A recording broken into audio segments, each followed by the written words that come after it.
Mamimitas at kakain nga tayo ng mangga. Chalap-chalap.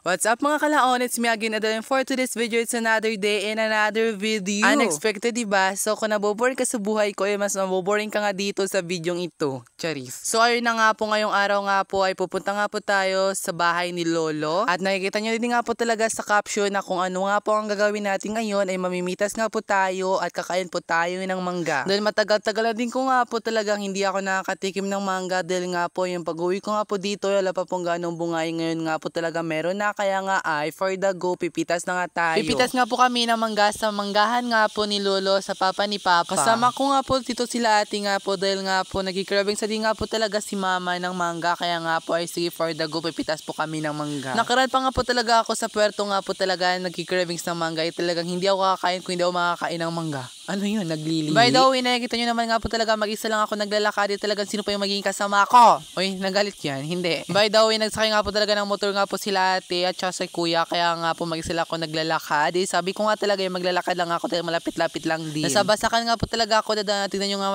mata hindi nadaanan ko. Talagang puro putik.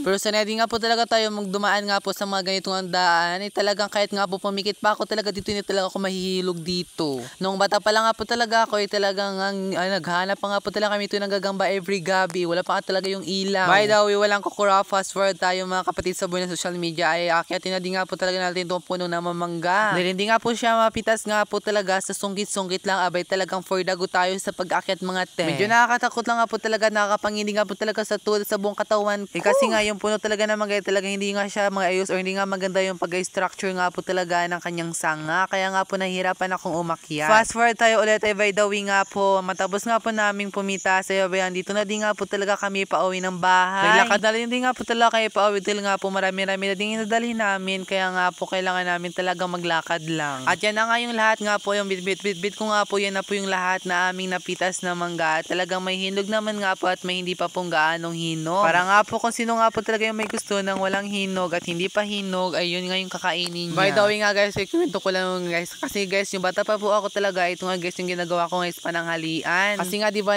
paglaro kami sa kapitbahay namin, doon nga din po sa mga pinsan namin kapag nakapunta talaga kami sa mga pinsan namin, hindi naman po talaga kayo makauwi ng bahay. Kaya para hindi magutom talaga yung mangga talaga yung kinakain namin. Pero nga mga kapatid ko sa mga mayayaman nga po talaga yung mangga ay pang appetizer. Sa amin nga po talaga hindi pang appetizer. Yung mangga po nga po talaga na minsan nga po talaga ay aming iniulam. Sobrang sarap nga po talaga siyang iulam, malong-lalo na nga po talaga sa mainit na kanin. By the way, ito nga po talaga si Papa Art, hindi na po talaga siya nagpahuli. Abay, ito nga po ay binabalatan niya na nga po yung isang manggadel nga po. Kakain na din kami at iulam din nga po namin ito. Ito lahat ng aming napitas, hindi rin siya ganong karamihan pero okay na to at magtatagal na din nga po talaga ito sa amin ng isang linggo. Charis! Kaya tara, ano pang hinihintay nyo at talaga nga po kumain na tayo at kumain na din nga kayo ng mangga at makisabay nga kayong kumain ng mangga kung may mangga man dyan sa inyo. Walang kukurap at mag-follow na din nga po kayo dito. Bye!